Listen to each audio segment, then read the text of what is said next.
কবি সুনীল গঙ্গোপাধ্যায়ের লেখা কবিতা জন্ম হয় না, মৃত্যু হয় না। আমার ভালোবাসার কোনো জন্ম হয় না, মৃত্যু হয় না। কেননা আমি অন্যরকম হীরের গয়না শরীরে নিয়ে জন্মেছিলাম।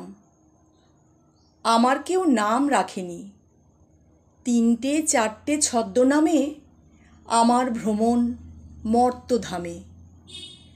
আগুন দেখে আলো ভেবেছি, আলোয় আমার হাত পুড়ে যায়।